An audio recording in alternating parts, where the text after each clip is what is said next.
Bismillahirrahmanirrahim. Assalamualaikum warahmatullahi wabarakatuh. Alhamdulillahirabbil alamin wassalatu wassalamu ala asrofil anbiya wal mursalin sayyidina maulana Muhammadin wa ala alihi washabbihi wasallam ajmain. Bersyukur atas segala dari Allah Subhanahu wa taala karena berkat nikmat kita masih bisa merasakan nikmatnya hidup, nikmatnya belajar, bernapas dan beraktivitas meski dalam suasana daring, aktivitas daring termasuk perkuliahan daring ini. Baik, pada kali ini saya Faris Arhidayatullah dengan NIM 18113100009. Pada kesempatan kali ini yang sama-sama kita hormati dulu yaitu Bunda Poppy Damayanti MSI selaku dosen pengampu atau dosen mata kuliah kita kali ini pada mata kuliah komunikasi bisnis. Baik, pada kesempatan kali ini saya akan mempresentasikan mengenai materi perkuliahan tentang komunikasi bisnis ini pada judul materi yaitu komunikasi lintas budaya.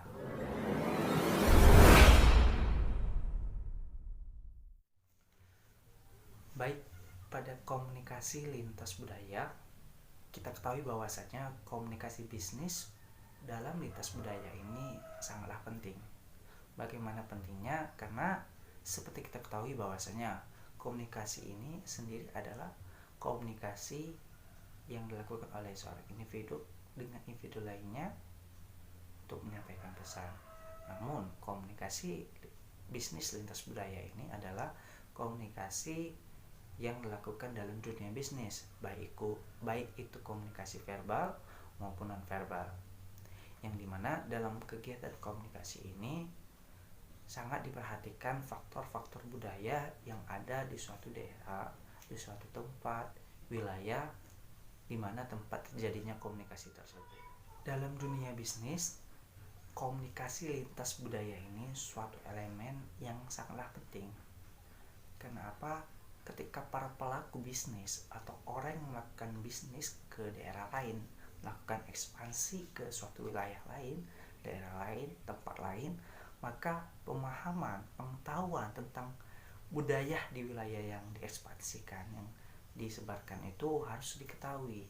Tujuannya agar tidak terjadinya kesalahpahaman, agar mengetahui bagaimana budaya yang ada di sana, produk musiman yang ada di sana, sehingga komunikasi atau pesan bisnis yang ingin disampaikan itu tersampaikan, berjalan sebagaimana dengan mestinya.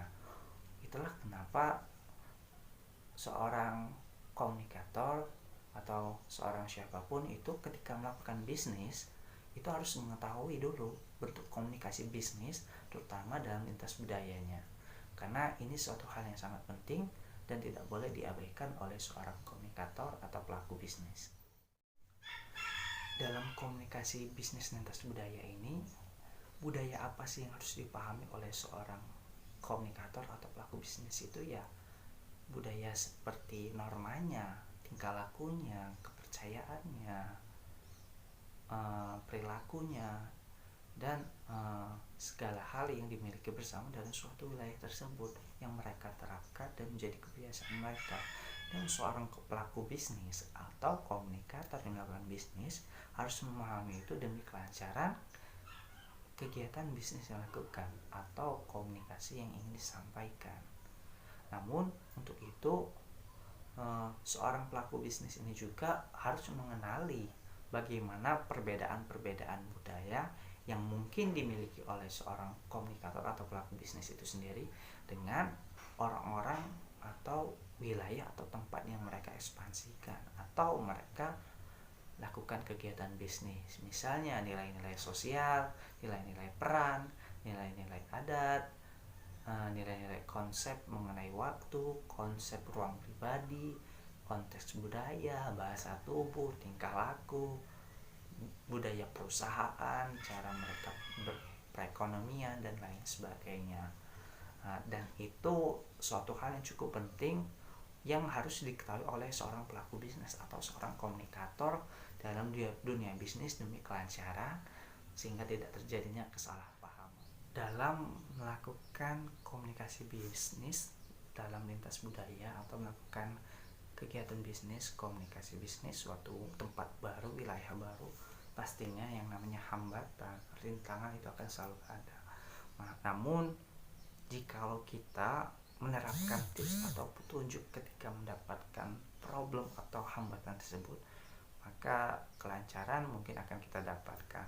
Tips atau petunjuk seperti apa? Di antaranya ketika kita melakukan komunikasi bisnis atau melakukan bisnis suatu wilayah atau tempat baru dan melakukan komunikasi, salah satunya pertama, kita jangan berasumsi bahwa orang lain memiliki pandangan yang sama sampai benar-benar menjadi kenyataan.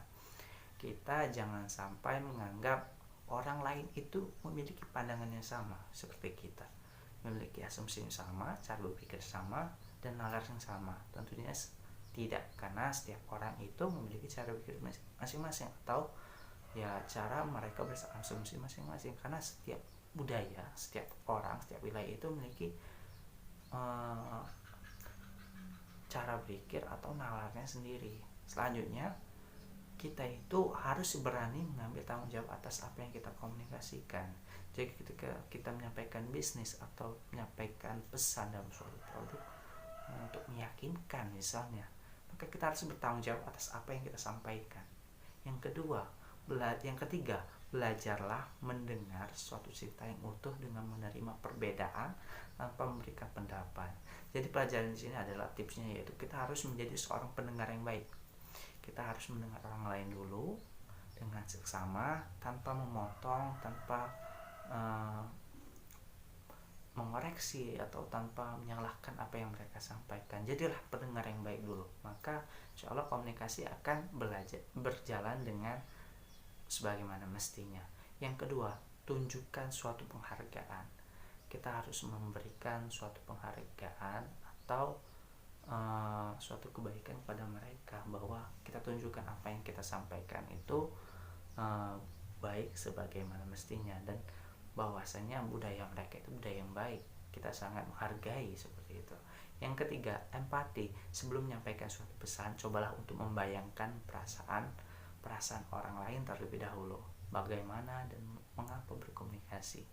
Dan jadi kita itu sebelum kita berkomunikasi, kita harus mengetahui dulu keadaan mereka, kondisi psikis mereka. Kita bisa melihat mereka kira-kira bagus dan ketika diajak berkomunikasi, apalagi ini kan komunikasi bisnis atau perekonomian kan yang dibahas. Jadi sedikit sensitif ketika kita membahas tentang bisnis, namun keadaan orang tersebut lagi tidak baik atau lagi tidak baik untuk mendengarkan atau menjelaskan sesuatu. Baik, itu saja penyampaian materi atau presentasi saya dari Faris Aridatullah dengan NIM 181131009 dari KPI 5A. Terima kasih. Assalamualaikum warahmatullahi wabarakatuh.